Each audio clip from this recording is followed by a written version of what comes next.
კეთილი ძალიან მიხარია, აი გვერდდებიან. ძალიან კარგი, ეს არის ჩემი პირველი ლაივი. ცხოვრებაში არა, ცხოვრებაში ბევრი ლაივი მქონია, მაგრამ Facebook-ზე ჩემი საავტორო გადაცემის პრეზენტაციის და ჩემი საავტორო გადაცემის ლაივი არის პირველად. შეხედა მომწეს ლაივი არ თქვაო.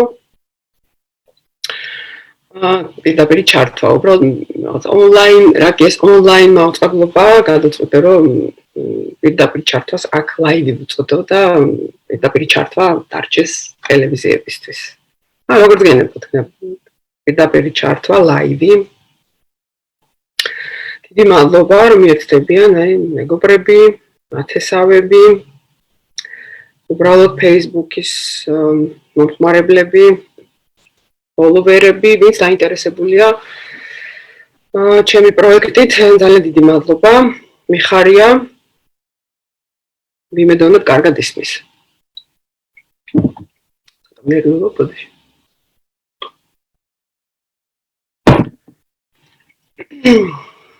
მაბოლომდე აწეულია, მე მგონი განათებასაც არ აუშავს.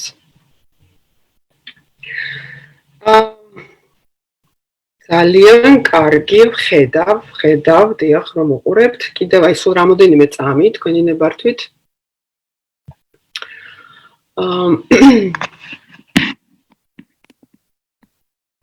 ბოდიში.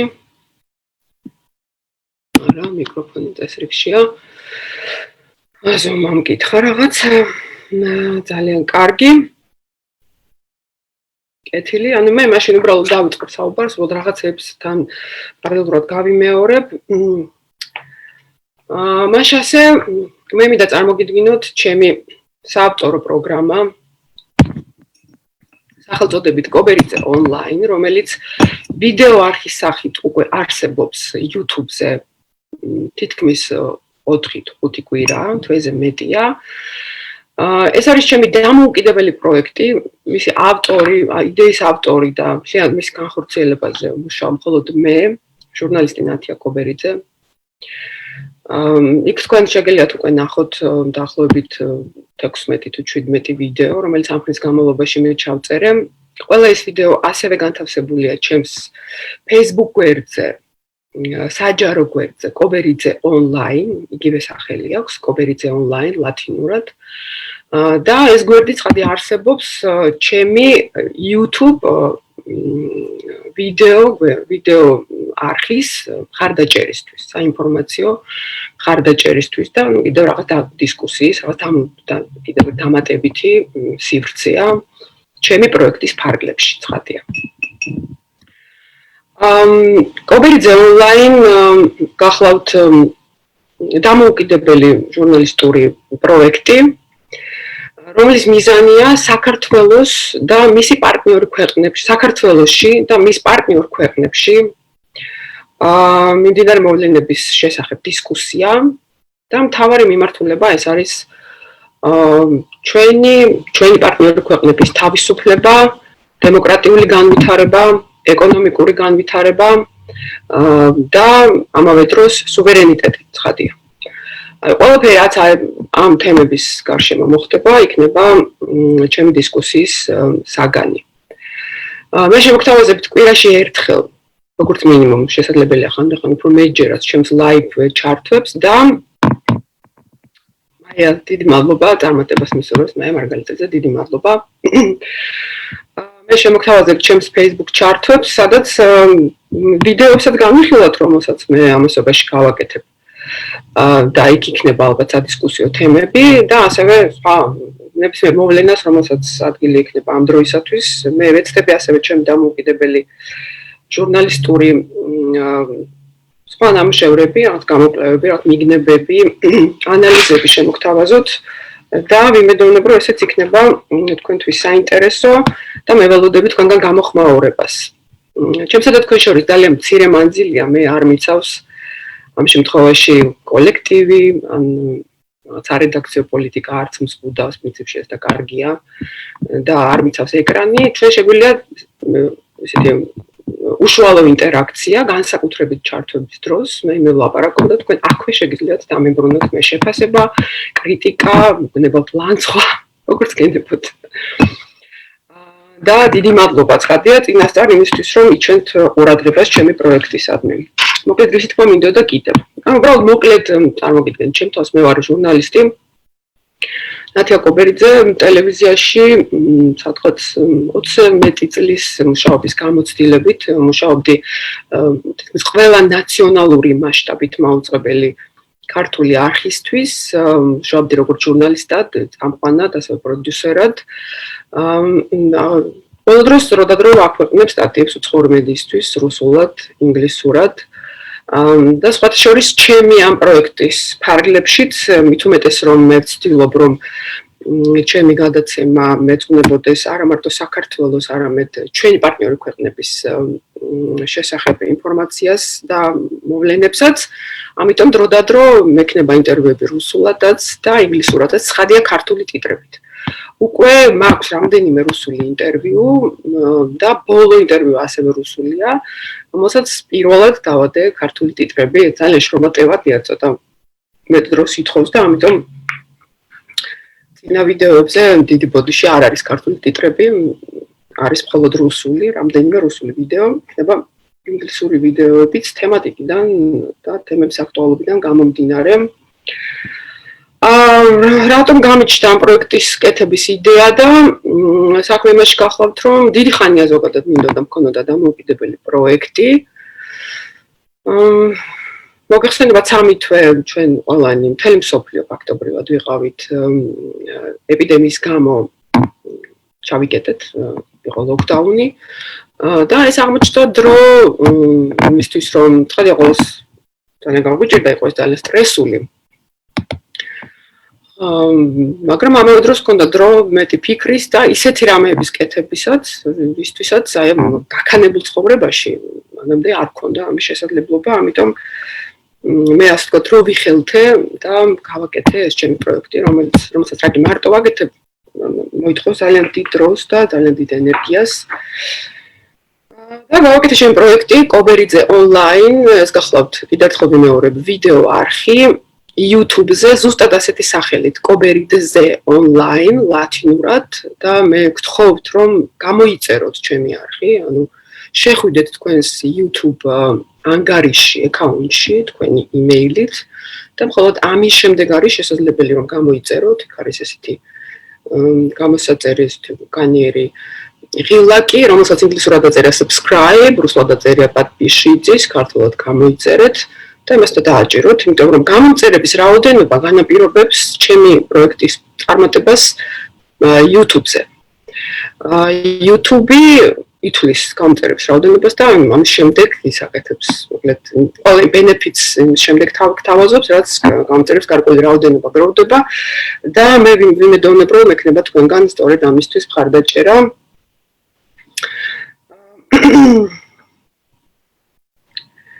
დიახ,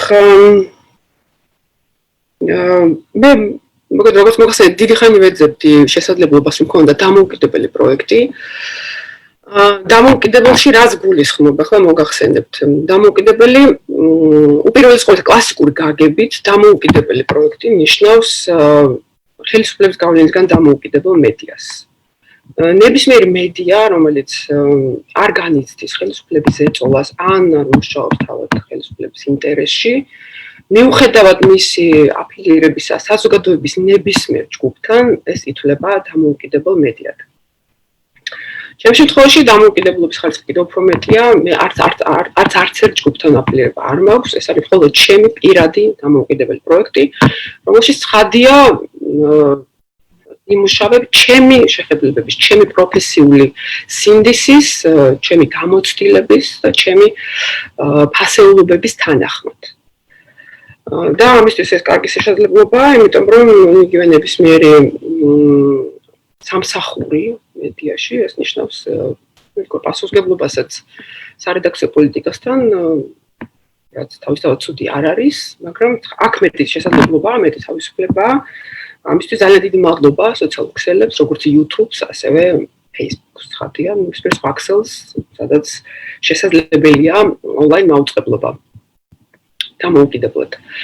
რაც შეეხება საავტოროს სწორედ იმას გულისხმობს, რაც უკვე მოგახსენეთ, მე მარტო მუშაობ ამ პროექტზე და მე მივიღებ გადაწყვეტილებას და ვიღებ გადაწყვეტილებას, რა თემა გავაშუქო, ვინ მოვიწვიო სტუმრად, როგორი ფორმატით, როგორ დავსვა შეკითხვები, რა შეკითხვები დავსვა, ვის ვკითხო რჩევა, ვის კონსულტაცია, დახმარება ვისთხოვო ამ თემის მომზადებაში და ასე შემდეგ. ანუ სრულად დამოუკიდებელი ვარ, თუმცა მაქვს ხათია ამბიცია, რომ განვითარდეს ჩემი პროექტი, ყავდეს ასე ვთქვათ, თანამშრომლები, თანაშემწეები, არ ვიცი, კოლეგები, ვისაც ენდომება ჩემთან ერთად ამ პროექტში მუშაობა, ეს ცოტა მომავლის საქმეა, მაგრამ ძალიან ვიმედოვნებ, რომ არც ისე შორეული მომავლის და ამისათვის ძალიან მნიშვნელოვანია თქვენი მხარდაჭერა, ის რომ თქვენ უყუროთ ჩემს არხს, გამოიწეროთ ჩემი ვიდეოები YouTube-ზე, კიდევ ერთხელ მეორებ, ეს გახლავთ YouTube არხი, ლათინურად სახელწოდებით კობერიდზე online, ლათინურად, ჩემი გვარი და ასევე სიტყვა online. ჩვენთან მოგახსენებათ YouTube-ი საკმაოდ განუვითარებელია. ამას ბევრი მიზეზი აქვს, ის რომ ჯერ ტელევიზია ძალიან პოპულარულია, მეორე ის რომ ჩემი აზრით ძალიან რთულია YouTube-ის აუდიტორიის ყოლა საქართველოში, იმიტომ რომ ქართულენოვანი YouTube-ი სრულად ბუნებრივად არის ძალიან მცირე ენობრივი შეზღუდვის გამო. ქართულად ძალიან ცოტა ადამიანი ლაპარაკობს იმისთვის, რომ ძალიან ისეთი ყურებადი და ესეთი გახდეს არხი. ხოთაშორის ეს არის ერთ-ერთი მოტივი, რომ ჩემ YouTube-ს ყავდეს მეტი მაყურებელი, რომ ამიტომაც ამ მოტივით გავაკეთებ ასევე რამ სხვა ენებზე ინტერვიუებს, როგორც შევძლებ. თუმცა მაინც მთავარი მოტივი სხვა ენებზე ინტერვიუებისთვის გახლავთ ერთგვარი ხიდის აშენების მცდელობა, საქართველოდან დანახული, ან საქართველოსთვის საინტერესო, თუნდაც უცხოეთში მიმდინარე მოვლენების, ან საქართველოში მომხდარი ამბების სხვა ენაზეც გატანა. და კიდევ დამატებით ამისთვის არხის შექმნა, იმიტომ რომ ძალიან ცოტაა, როგორც მოგხსენებათ, რუსულ და ინგლისურენოვანი წყაროები ქართულად. და მე ვეცდები ჩემი მოკრძალებული წვლილი ამაში შევიტანო, თუმცა თან მაქვს რუსულად მუშაობის გამოცდილება, ეს გახლავთ გადაცემა პერეკროსტოკ ინტერნეტში და ასევე ტელეკომპანია პიქში 2 წლიანი მაუწყებლობა. ინგლისურად მუშაობის გამოცდილება მაქვს მხოლოდ წერით, მაუწყებლობაში არა, მაგრამ ესეც ჩემი გამოცდილება იქნება ერთგვარი თქვენთან ერთად. და ესე ვეცდები მე თქვენთან ერთად დავავითარო YouTube-ი თქვენი დახმარებით ცხადია. კიდევ რისი თქმა მინდოდა თქვენთვის, ფოტოში გადავდებ, თუ შეიძლება.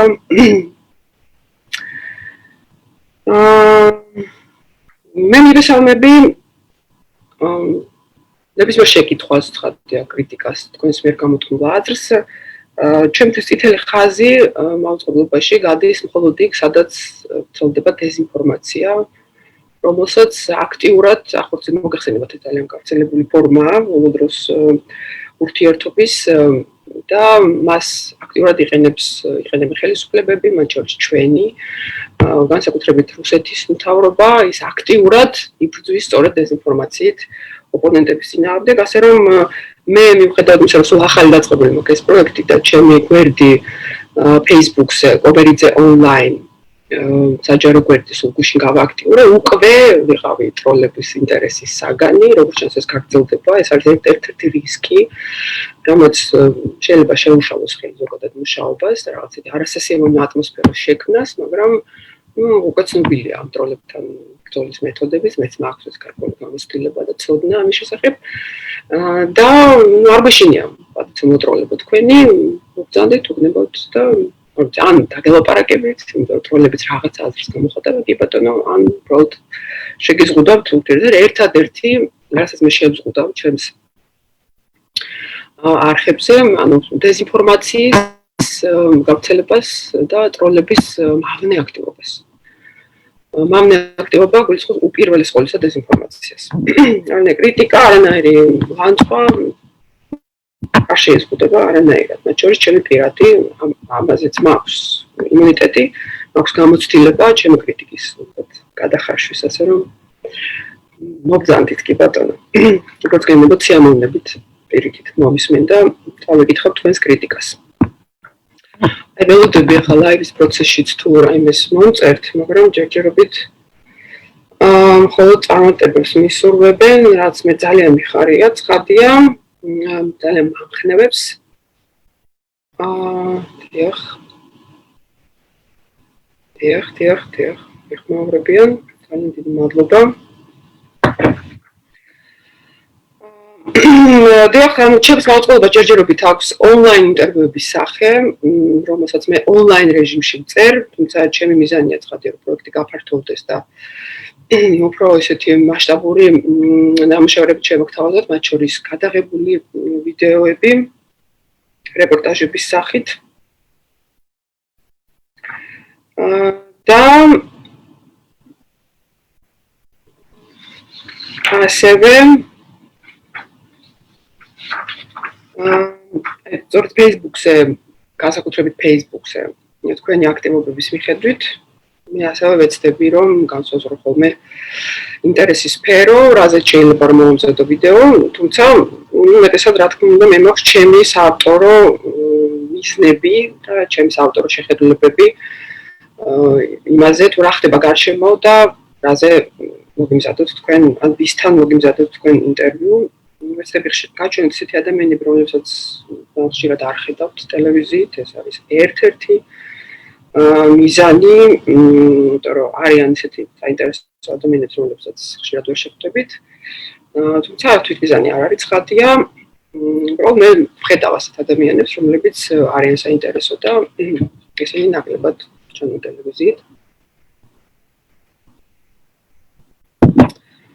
და სულებას დამთავრდით, მე გადავიდე შეკითხვებზე, რომელიმე შეკითხვაზე, რომელიც მივიღე, მათ შორის პირადი ხასიათის შეკითხვებს ძალიან გავფილტრავ ბოდიში და გაცემ პასუხს მხოლოდ ისეთ, რომელსაც შეიძლება საჯარო ინტერესი რაღაცნაირად დააკმაყოფილოს. კეთილი, პირველი პირადი შეკითხვა.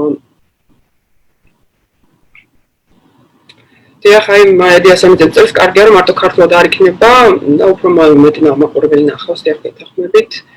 თამთავ ტონი ამ წერს რომ გენდერულ თემებზე მოამზადე აუცილებლად და სხვათა შორის აქვე მინდა გითხრათ რომ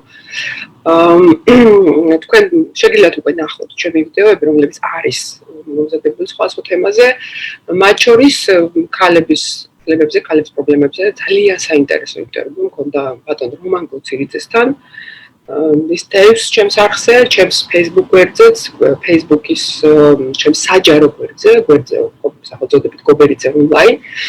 იქ არის ეს ინტერვიუ და შეგიძლიათ ნახოთ. ძალიან საინტერესოა. მწურავი და აუფეროვანი ბევრისთვის მოულოდნელი აქცენტებით. და ეს მე დიდი მადლობა მინდა უთხრა ბატონ რომანს, იმიტომ რომ ასეთ ის ჩავიფიქრე, რომ ეს ყოფილიყო და ზუსტად ესე გამოვიდა და იმაზე ბევრად უკეთესადაც დიდი მადლობა ბატონ რომან განსაკუთრებით ქალების სახელით. ძალიან დიდი მადლობა. ესეთი პირადი ტიპის შეკითხვაა, რატომ აქვს Facebook-ზე გვარი ჭკუასელი? ეს კონია რომ მე ოჯახური მდგომარეობის გამო შევცვალე გვარი, არა, მეგობრებო, მე ოფიციალურად ყვაკობერიძე ვარ, ეს არის ჩემი მამის გვარი, 2015 წელს დავამატე Facebook-ზე როგორც ფსევდონიმი ჩემი დედის გვარი, ეს გახლავთ ჭკუასელი, როდესაც გარდაიცვალა დედა, მე გადავწყვიტე რომ Facebook-ზე მქონოდა დედის გვარიც. რომ ხშირად განსაკუთრებით ეთერში მომხსენებენ ხოლმე როგორც ნათია ჭკუასელს, არაფერს ეძებნება არ მაქვს. კი ბატონო, მე ნათია ჭკუასელიც ვარ, ნათია კობერიძეც ვარ, საფუძვლის შეცვლა მეზარება. და უნდა შევცვალო დიპლომები და ასე შემდეგ, მაგის თავი არ მაქვს და ამიტომ იყოს ეს მხოლოდ Facebook-ზე და მე დარწმუნებული ვარ ძალიან ბევრისთვის მაინც იქნება ინფორმაცია და მე რაც მაქვს მიზნად რომ ჩემს გვარით იცოდნენ. დედა გამზარდა მე მარტო, ამიტომ ეს მიზანი მე ვფიქრობ Facebook-ის საშუალებით სწორედ წეული იქნება და უკვე არის. ასე რომ მე ვარ ნათია კობერიძე, უბრალოდ დედის გვარი მაქვს Facebook-ზე. ესეთი ირადი ხასიათის შეკითხვა იყო ძალიან დიდი ბოდიში.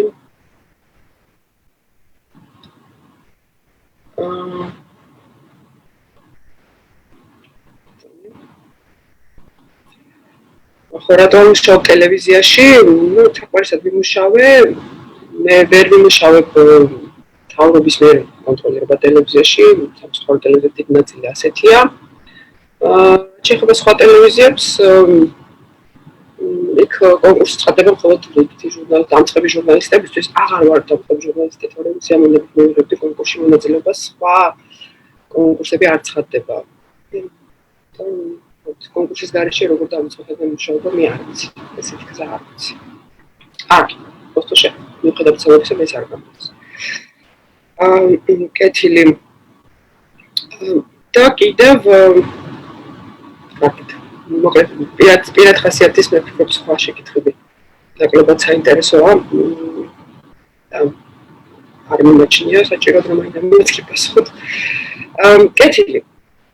არის ასევე ასეთი შემოგეთ, ახლა უკვე სერიოზული შეკითხვები, რაც მოვიდა ჩემს პროექტთან დაკავშირებით.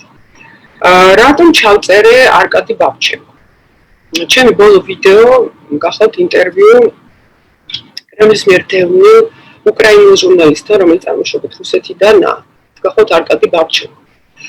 არკადი ბაბჩენკო ქართველებს ახსოვთ, იქედან რომ მან 2008 წელს ცხინვალიდან გააშუქა რუსული გაზეთისთვის, ნოვაია გაზეტა.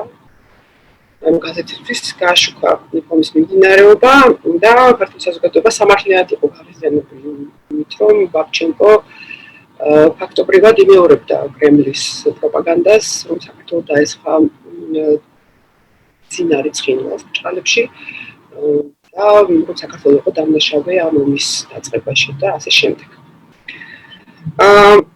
მაგრამ გავიდა დრო, მე ვადევნებდი თვალს ბაბჩენკოს მუშაობას, მას მოუხდა რუსეთის დატოვება, ისე რომ კრემლი მას დევნიდა, ის გადავიდა უკრაინაში მუშაობდა, მაგრამ უკრაინაშიც მიაგნეს და შარშან ზუსტად ამ დროს ცნობილი გახდა, რომ მას მიუგზავნეს მკვლელები,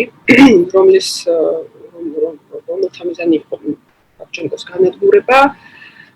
სწორედ ანტიკრემლისტური ჟურნალისტური მოღვაწეობისთვის, რაც პერიოდში გამოიხატებოდა უკრაინის პოლიტიკის აქტიური მხარდაჭერით და განსაკუთრებით აღმოსავლეთ უკრაინაში მიმდინარე მოვლენების ისე გაშუქებით, რომელიც მერე არ ეკჭმავებოდა მოკლედ კრემლს. ბაბჩენკო გადარჩა, მას უკრაინის მთავრობამ დაუნიშნა დაცვა.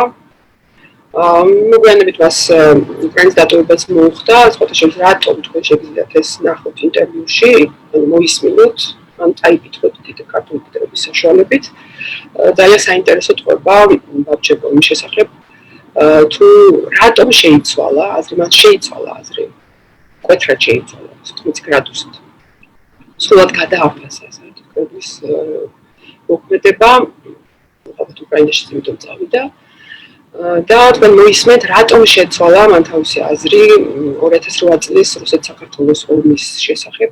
ძალიან საინტერესო ინტერვიუ, ეგრე კათარზისია და ძალიან მოტკივნი გამოვლილი ადამიანის, ჩემი კოლეგას ნამბობია და ეს ინტერვიუ ჩემთვის და ზოგადად ინტერვიუ ბაბჩენკოსთან ჩემთვის საინტერესო იყო ამიტომაც და გარდა ამისა მე დავინახე პარალელი მისი და გიორგი გაბუნიას დევნას შორის. გაბუნიასაც რა სახელიც არ უნდა ერქვას ადამიანს, ვინც პასუხისმგებლობა აიღო თავის თავზე მკვლელების გამგზავნაზე, ამ შემთხვევაში გულისხმობ ჩეჩნეთის ლიდერს რამზან კადიროვს, ამას აკეთებს კრემლი მოხსენებად, ამიტომ გაბუნიას მოუწონეს მკვლელები საქართველოში და ეს შემთხვევა ძალიან გავს არკადი ბაბჩენკოს დაგეგმილ მკვლელობას შარშან, რომელიც ამით არ შედგა და ამ გადაწყვეტა გავსაუბრებოდი ადამიანს, რომელსაც ძალიან ბევრი აქვს სათქმელი საზოგადოებისთვის. მეორე მათ შორის 2008 წლის ომის გადაფასების მიზეზებზე. ძალიან საინტერესოა. მოსმინეთ არკადი ბაბჩენკოს ჩემს ინტერვიუს, რომელიც Facebook-ის გვერდზე ძდევს და ასევე არის ჩემს YouTube არხზე კობერიძე ონლაინ. აი, ამიტომ ჩავწერე ბაბჩენკო. ტროლები ხათშორს ძალიან გააღიზიანეს ტროლები ბაბჩენკომ. იმიტომ რომ ტროლებს არ სურთ გაბუნიაზე საუბარი აბსურდ მოსმენა თომარი საქართველოს ხელისუფლება რუსული და ასე შემდეგ. ყველაფერზე თქვენ მოისმენთ ინტერვიუში. დიდი მადლობა წინასწარ მოგდებული ნახავთ. მოწონებთ და გამოიწერთ ასევე ჩემს.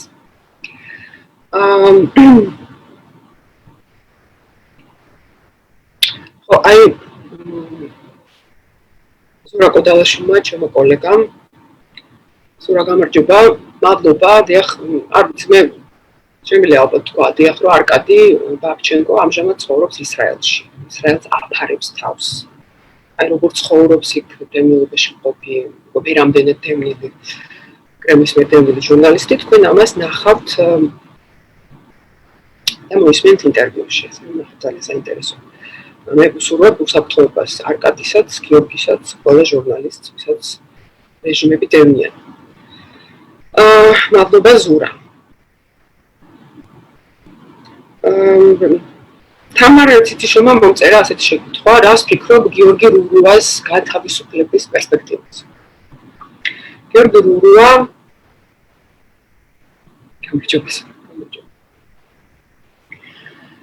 გიორგი რურუა გახდა პოლიტპატიმარი. იმიტომ რომ ის იხდის სასჯელს ის დაკავებულია შეთითქმული ბრალდებით. იგი დააკავეს მას შემდეგ, რაც ის ზურა მადლობა, წარმატებებს ზურა კოდალაშვილი, დიდი მადლობა. გიორგი რურუა მოგეხსენება დაკავებულია მისი აქტივობისთვის, ის ბოლო დროს გამოჩნდა აქციებზე, ზაფხულის აქციებზე, იყო ძალიან აქტიურად ჩართული, ის გახლავთ ოპოზიციური ტელეარხის მთავარის ერთ-ერთი დამფუძნებელი მეწილე და ესეთი აქტივობებისთვის გიორგი რურუას დევნის ხელისუფლება. რას ფიქრობ მისი გათავისუფლების პერსპექტივაზე? ფიქრობ, რომ რაკის არ გამოუშვეს უგულავასთან, დანარჩენ ორ პოლიტპატიმართან, უგულავასთან და ოქროშოთან ერთად გიორგი რურუას არ გაათავისუფლებს ქართული ოცნების ხელისუფლება. ძალიან ბევრი დისკუსია იმის შესახებ, იყო თუ არა პოლიტპატიმრების საუბარი რამარტის მოლაპარაკების ფარგლებში. დოკუმენტში ცხადია არ წერია ჩვენს კარგად ვიცით, მაგრამ მხარებმა დაადასტურეს, რომ საუბარია სწორედ სამ პოლიტპატიმარზე, ეს სწორად შეთანხმდა და ყოველთვის არ ჭირდება დოკუმენტური დადასტურება, ნოტარიუსი, საკონსულტაციო სასამართლო და ასე შემდეგ. პატივსანი ადამიანები შეიძლება უბრალოდ სიტყვიერადად შეთანხმდნენ, მათ შორის ამ მოლაპარაკებების დასავლელი ფასილიტატორებისთვის ეს აღმოჩნდა საკმარისი. ერთგვარი კომპრომისი შესაძლებელია, იმიტომ რომ ჩანს ხელისუფლება იზიანდებოდა ამ პოლიტპატიმრების თემის დოკუმენტირებით. და პრინციპში გაწევრობრივ პოლიტპატიმრების გათავისუფლება შესრულდა, მაგრამ ბოლომდე არა. გიორგი რურუას გათავისუფლება ძალიან მნიშვნელოვანია და მე ვიზიარებ იმ პოზიციას, რომ სანამ გიორგი რურუა არ გათავისუფლდება, რამარტის ხელშეკრულება ვერ ჩაითვლება და შეთანხმება ვერ ჩაითვლება შესრულებულად, მაგრამ მეორე იმედი არ მაქვს. ზოგადად ბოლო 8 წელი ჩემი მოლოდინი უმეტესად არის ხოლმე უარესის მოხდენის ალბათობის სასარგებლოდ საუბედუროდ ასეც ხდება ხოლმე, მაგრამ რაღაც კარგი ხდება, მაგალითად იგივე პროპორციულ არჩევნებზე შეთანხმება და ვიმედოვნებ, რომ იქნება და დასავლეთის ჩვენ დასავლეთ პარტნიორების მოთხოვნა და ზეწოლა ამისთვის მნიშვნელობით უპრეცედენტო ზეწოლა ჩვენ დასავლეთ პარტნიორების რომ ბოლომდე შესრულდეს და გიორგი რურუას გვარს პირდაპირ ამბობენ ხოლმე ამერიკელი კონგრესმენები ასევე ევროკავშირის პოლიტიკოსები პირდაპირ ახსენებენ გიორგი რურუას როგორც მის გათავისუფლებას როგორც ამ პირობის შესრულების ერთ-ერთ მთავარ პირობას. მაგრამ რატომღაც ვფიქრობ, რომ ქართული ოცნება ამას არ გააკეთებს. ამ შემთხვევაში აქამდეც გააკეთებდა. ჩვენ ჟურნალისტებმა საზოგადოებამ ყველამ ვისაც მიგოჩნია რომ სწორია გიორგი რურუას გათავისუფლება, ამისთვის უნდა ყველაფერი გავაკეთოთ და გავაგრძელოთ ჩვენი მშვიდობიანი და დემოკრატიული მცდელობა. კვლავ. დიახ, ასეთ შეკითხვა მომივიდა ძალიან უცნაური. რა მიმაჩნია სახელმწიფოს მხრიდან დანაშაულად? ესეც შეკითხვა იყო, ჩემთვის უცნობი ადამიანისგან. რაკი როდესაც ინბოქსში მომდის შეკითხვები, თუნებას მომცემთ, მე არ გამოვაცხადებ შეკითხვების ავტორებს. რა მიმაჩნია სახელმწიფოს მხრიდან დანაშაულად. სახელმწიფოს მხრიდან დანაშაული საბრძოლო შემთხვევაში იგულისხმება ალბათ ხელისუფლება, ხო? ხელისუფლება იგულისხმება. რომელსაც ყველაზე მაღალი პასუხისმგებლობა ეკისრება სახელმწიფოში ხელისუფლებაში ყოფნის დროს მთავრობა. მთავრობა მმართველი ძალა. დიახ, აი წერია კიდევაც ამომწერდა და დავწერე სამი პასუხი, ეს გახლავთ კოლაბორაციონიზმი, ეს გახლავთ გადასახადების გაზრდა და ეს გახლავთ მოწყვლადი ჯგუფების ჩაგვრის ხელშეწყობა, ან ჩაგვრა. კოლაბორაციონიზმი ეს არის ქვეყნის მტერ სახელმწიფოსთან თანამშრომლობა, მისი მავნებლობისთვის წაყროება ან ხელშეწყობა. ბევრი რამე შეიძლება გამოიხატოს ეს როგორც საერთაშორისო დონეზე, ისე ეკონომიკურად, სახელმწიფო დონეზეც კი ალბათ. ნებისმიერი კოლაბორაციონიზმი, ანუ მტერთან თანამშრომლობა. საკუთარი მოქალაქეების დევნაში დახმარება, ან საკუთარი მოქალაქეების უფლებების დარღვევაში დაწყებული სიცოცხლის უფლებით, როდესაც კლავენ, როდესაც მტერი კლავს ჩვენი ქვეყნის მოქალაქეებს, როდესაც მტერი აგრძელებს ოკუპაციას სხვადასხვა ფორმით, როდესაც მტერი იჭრება ეკონომიკაში, კულტურაში, მედია სივრცეში. ძალიან ბევრი გამოვლინება შეიძლება გქონდეს მტრის მოქმედებას და როდესაც მტერი ასე იქცევა და შენი ხელისუფლება ამას განგებუწყობს ხელს, მით უმეტეს ეს არის კოლაბორაციონიზმი და ჩემი აზრით ეს არის დანაშაული. გადასახადების გაზრდა მიმაჩნია დანაშაულად, ჩვენ კონსტიტუციაში გვაქვს ჩანაწერი, რომელიც გრძალავს გადასახადების გაზრდას, ხელისუფლება მოახერხა და აუარა მას გვერდი. გადასახადის გაზრდა ჩვენ შესაძლებელია მხოლოდ რეფერენდუმის გზით, თუმცა ასევე იქ არის ჩანაწერი, რომ კიდევ უფრო შემცირდეს გადასახადი. ჯერჯერობით ეს არ განხორციელებიათ, პირიქით ხელისუფლება მოიფიქრა ახალი გადასახადები, მან გაზარდა აქციზი, ძალიან მკვეთრად აქციზები. მან ასევე შემოიღო საპენსიო გადასახადი, სავალდებულო საპენსიო გადასახადი, რაც მიმაჩნია დანაშაულად, დარღვევად. განსაკუთრებით ღარიბ ქვეყანაში, როდესაც არ ეკითხებიან ადამიანებს აზრს, თუნდაც ღარიბში, თუნდაც დიდარში. გაგიზარდოთ თუ არ გადასახადები და ამას ცალმხრივად, ამ გადაწყვეტილებას ცალმხრივად იღებს ხელისუფლება, ეს არის დანაშაული. გადასახადების გაზრდა, იმეორებ, ჩვენი საზოგადოება საკმარისად გამდიდრდება და შეთანხმდება იმაზე, რომ ის მზად არის ანდოს ხელისუფლებას მეტი გადასახადი, ამ შემთხვევაში მიმაჩნია გამართლებული. სხვა შემთხვევაში არა. მხოლოდ მთავრობის მიერ არც ერთი ტიპის მთავრობის მიერ მიღებული ეს გადაწყვეტილება არ არის კანონიერი და მორალურად გამართლებული. ეს არის ადამიანების ძარცვა. და შეიძლება მოწყვლად ჯგუფებს, მოწყვლად ჯგუფები არის სხვადასხვა უმცირესობები, რელიგიური, ეთნიკური, რასობრივი, სქესობრივი და ასევე შეზღუდული შესაძლებლობების ადამიანები. აი ესეთი ჯგუფებისათვის, ასეთი ჯგუფების პრობლემების უგულებელყოფა, გულგრილობა, ან მათი თემისთვის, მათი ჩაგვრისთვის ხელშეწყობა, იმ ჯგუფების ახალისება, რომლებიც საზოგადოების იმ ჯგუფების, რომლებიც მოწყვლად ჯგუფებს ცუდად ექცევიან, მას მიმაჩნია ასევე მოქმედი მთავრობის დანაშაულად და ასევე სამწუხაროდ ჩვენ მრავლად ხედავთ ბოლო დროს ასეთ მაგალითებსაც. მეგობრებო, ველოდები თქვენ შეკითხვებს, შეგიძლიათ კვლავ მომწეროთ ამ ლაივის პროცესში. ეს ლაივი შემდეგ იქნება Facebook-ზე, შეგიძლიათ ხელახლა ნახოთ და ნახოსთან ერთად იქაც მოიწერეთ შეკითხვები, მე მოგვიანებითაც კი პასუხებთ. და კიდევ ერთი ასეთ შეკითხვა მაქვს, დღეს ბევრ დროს არ წაგართმევთ, ხათია. ახლობით 1 საათი მქონდა მონიშნული და შეგვიძლია ნაკლებიც იყოს, არ მოგაწვენთ თავს. დიახ, ესეთი აი ეხლა ესეთი ახალგაზრდა გასცეთ და რა თემა გაწუხებს ახლა ნათია, რაზე ფიქრობდი მაგალითად დღეს. ესეთი შეკითხვაც მქონდა. ფიქრობდი დღეს იმაზე, რაც დღეს ხდებოდა საზოგადოებაში. ეს გახლავთ ორი ძალიან მნიშვნელოვანი ჩემი აზრით საკითხი. პირველი ეს გახლავთ ახალგაზრდა ფეხბურთელის მკვლელობა, ტრაგედია, რომელიც ამხელა გულისწყობილი გამოიწვია ჩვენ საზოგადოებაში და სრულიად სამართლიანად. ბოდიში. თეთრამი.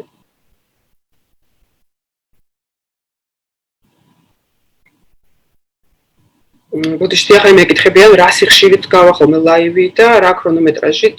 ქრონომეტრაჟი ალბათ 1 საათი, 1 საათზე მეტი ძალიან ბევრია ლაივისთვის. და რა სიხშირით კვირაში ერთხელ მინიმუმ. თუ საჭირო გახდება და იქნება ძალიან საინტერესო დატვირთული მოვლენებით, დატვირთული დღეები და კვირა მე ვეცდები უფრო ხშირად გავაკეთო ლაივი. ანუ თუ მე ვიგრძნობ თქვენგან, ასე ვთქვათ, ხარდაჭერას თქვენი აქტივობით, თქვენ თუ ხშირად მომწერთ Facebook-ზე, inbox-ში ღიად, mail-ზე მითითებული არ თქნება დამირეკავთ ან გამიგზავნით message-ს, ყველა ჩემი კონტაქტი მითითებულია ჩემს Facebook გვერდზე, ასე რომ შეგიძლიათ გამოიჩინოთ ეს ინიციატივა. მე ამისგან დამოუკიდებლადაც ცხადია ვიმუშავებ, რომ ლაივებზე მოთხოვნას თუ შემნიშნა, მე ამას სიამოვნებით გავაკეთებ. ძალიან დიდი მადლობა შეკითხვისთვის. დიდი ბოდიში აი კიდევ მინდა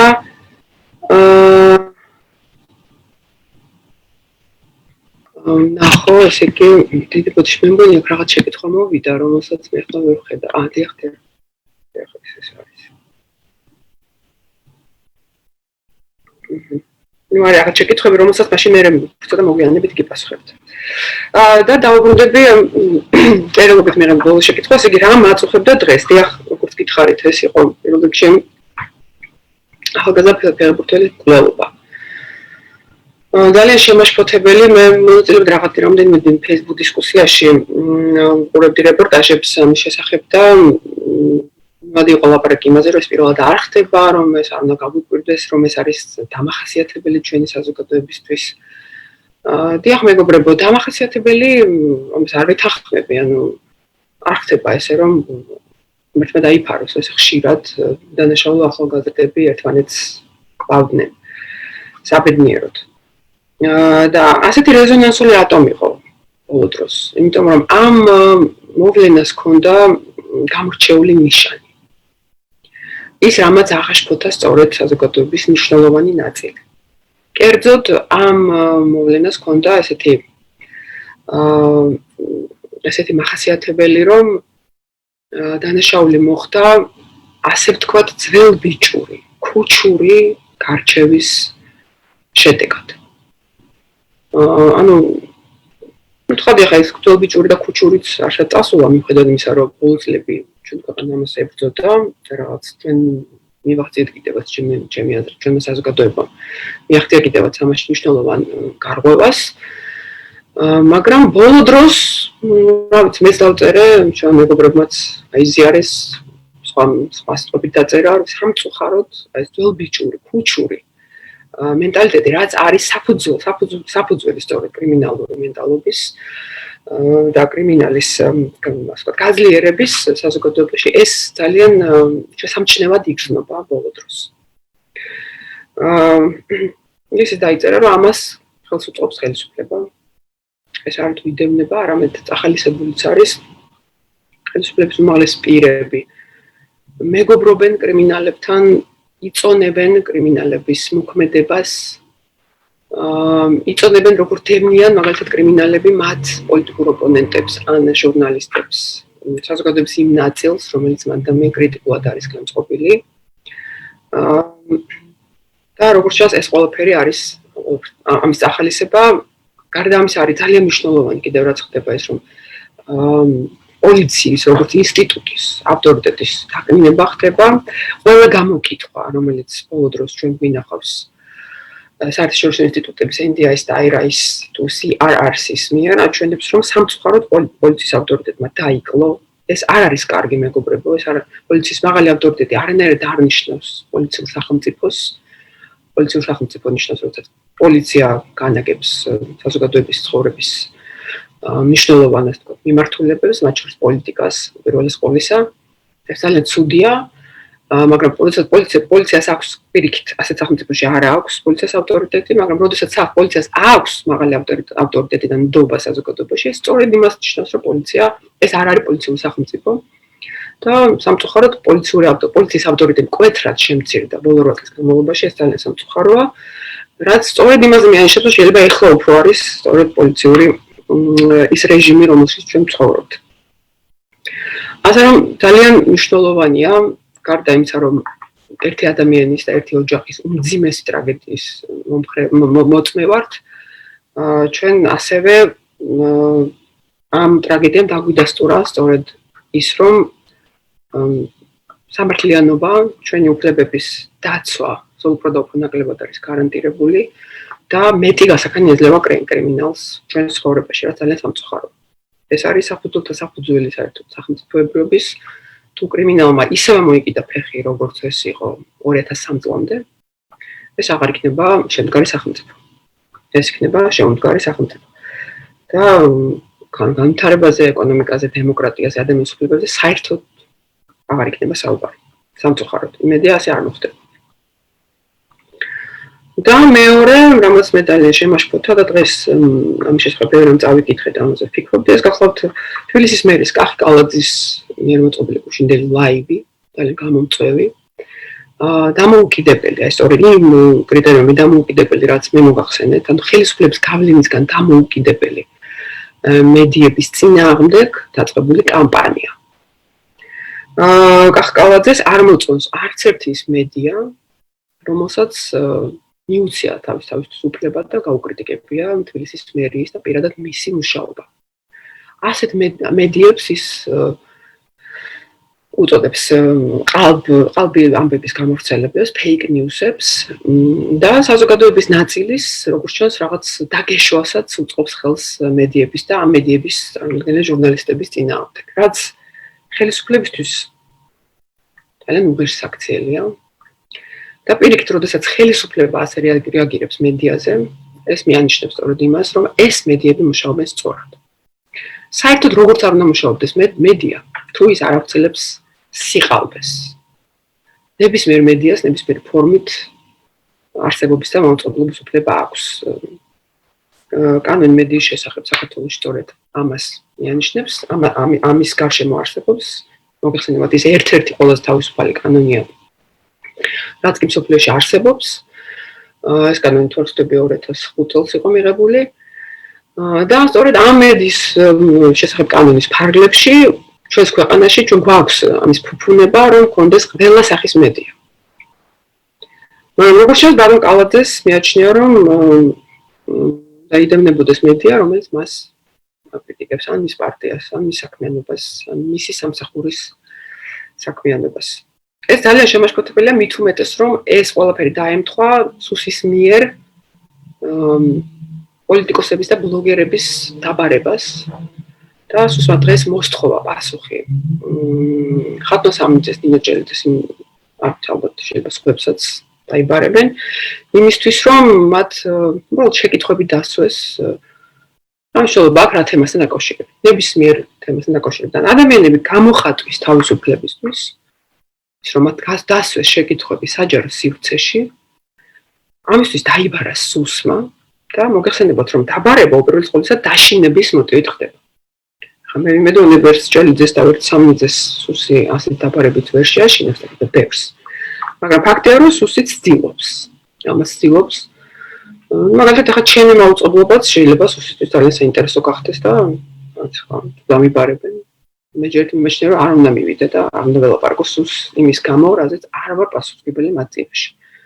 იმიტომ რომ მეგობრებო, თქვენი გამოხატვის ნებისმიერი ფორმა, ასევე პოლიტიკოსების, ბლოგერების, ჟურნალისტების, მოქალაქეების, ვისაც არ უნდა იყოს. მაუწყებლობის ნებისმიერი ფორმა არ შეიძლება იყოს სუსის ან სახელმწიფოს ინტერესის საგანი, მხოლოდ იმ შემთხვევაში შეიძლება ეს მოხდეს, თუ რაღაცა ესე მყისიერი ტერორისტული საფრთხე იქ შეიძლება აღმოჩნდეს. დიდ ბოდიში. ამ შემთხვევაში ეს ასე არ არის აბედნიეროდ, ასე რომ სულს არავინ ეკითხება, როგორ მოვაწოდოთ ჩვენ. ან თუმცა როგორ გამოვხატავთ თავს Facebook-ზე. აი, ესეთი შეკითხვები მქონდა მე დღეს, მეტი შეკითხვა არ მაქვს. Ოსტოში აი watch parties ყურების პროცესში არ მაქვს მე შეკითხვები. შეიძლება არის შეკითხვები ჩვენს Facebook გვერდზე და მე არ ვარ დარწმუნებული რომ watch party-ს შენდა მეყურებინა ჩემი live-ისთვის.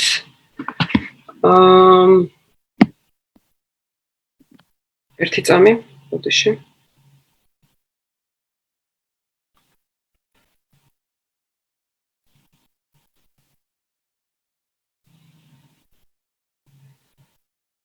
ერთი წამი უკეთრად გოგ ჩემს გვერდზე ვნახავ, თუ არის შეკითხვები ჩემთან.